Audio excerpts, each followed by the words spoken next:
Howdy folks, this is Chris with Big Guys Hike 2, and today is week 9 of my journey from Dad Bod Fat to Gym Rat. If you like these videos that I'm putting out, please subscribe. I'm trying to get to 500 because they give you some additional things that you can do on your channel. If you reach that, hit the like button and the alarm button, and they'll send you out when I put new content out. If you leave comments, I will try to answer those.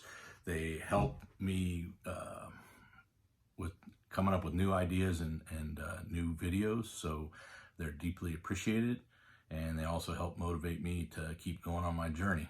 So with the injection, I took it this morning.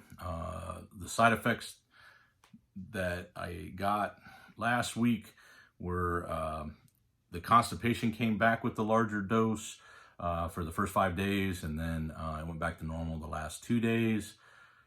Still having heartburn. I use the Tums, and I just take 1 or 2 of those.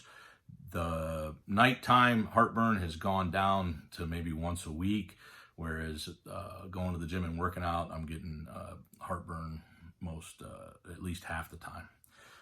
As far as appetite suppressant, with the 5 milligram, it seemed to wear off on Thursday evening, and then all day Friday I was hungry, and then I get the injection on Saturday. With the 7.5, I didn't get any kind of hunger desires until Friday night before the injection on Saturday morning. So that's definitely improved, and we'll see what this dose does. So I may have to go up to the 10 milligram to be able to get a full suppressant from vaccine to vaccine, or shot from shot. But this one has definitely improved it. As far as weight loss, this is the video of what I look like right now, and I weigh 282.5 pounds, and yes, that is a 1 pound gain for the week. It's the first time that I've had a gain and not a loss, but I'm not too worried about it, because if you look in the video from the side angle, I'm definitely thinner, and my stomach doesn't protrude out as much as it has in the past. And even now, if I do bring my arms up to do a bodybuilder pose like this, you can actually start seeing a tapered look in my lats coming down.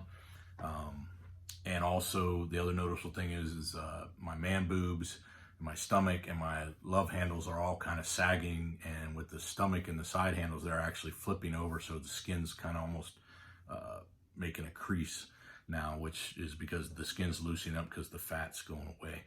So even though the scale's not moving, I can tell by body composition that I'm getting rid of some of the fat, and I'm starting to see a little bit more of the muscles underneath. So that's a good thing. Also, I'm even without the scale, you have to, when you're dieting for health change in your life, you got to look at other parameters. My blood sugars, my blood pressure, my cholesterols are all down. My resting heart rate is down. And so I am in pant sizes 2 sizes down from when I started. I'm in a size shirt down from what I was when I started. So all these things indicate that things are going much better for me. So I don't want to get over concerned about the scale. I will decide at the next weigh-in, if the numbers aren't good on the scale, I may drop another 200 calories off my daily diet, but we'll see what it is at that point. My diabetes is doing really well. I have some issues right now with the placement of the dextrose meter, and I was having problems where my blood sugars were bouncing up and down at night, and I did some research on their site and also on YouTube from other people that use it. And what it is I'm a stomach sleeper, and the sensor is on my stomach. So if I lay on it, it will give you really bad readings. And so that's what's causing that. So I'm gonna have to place it someplace where it's not on my stomach, so when I sleep at night, it's not doing that. And this one's up a little bit higher towards my ribs, and I don't know if that affects it, but I'm getting a lot of high readings. and I didn't trust those high readings, so I went ahead and started doing finger pricks here and there, and it seems that this thing's reading about 20 above what my finger sticks are. So I think the placement of it was bad, so I'm hoping in 5 days when I replace it that I'll get a little bit better numbers. So I'll be curious to see what my A1C says in March on that. As far as I have a really problem with the morning spikes. I talked about in earlier videos about cortisol in the morning, so it spikes, and that's because of the sleep patterns and stuff at night, which I don't sleep. So I've been taking melatonin at night, and I've noticed now that that morning spike isn't there anymore. So that's a good thing. So you got to get your sleep. As far as exercise, I'm still going to the gym most every day. I do cardio every day, and then I do weightlifting 3 days on, 1 day off with a push-pull leg split.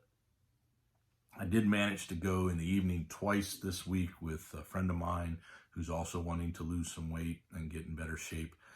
We went for a walk twice this week. We're supposed to go 3 times, but it's sometimes also hard to coordinate between the two of us to get time off.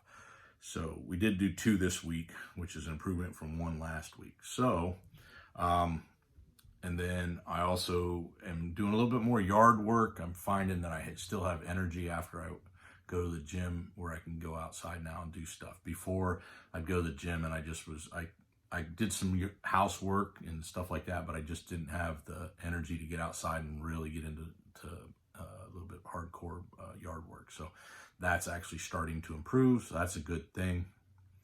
And so that's how this week's been going. I plan on doing a few more videos on my diet and how I'm figuring out what to eat. So if you want to see those, remember, hit the like button and the alert button, and it'll let you know when those videos come out. And if you leave comments and any suggestions of any kind of content you'd like to see, maybe I'll try to make a video for that. So with that being said, remember, plan your hike and hike your plan.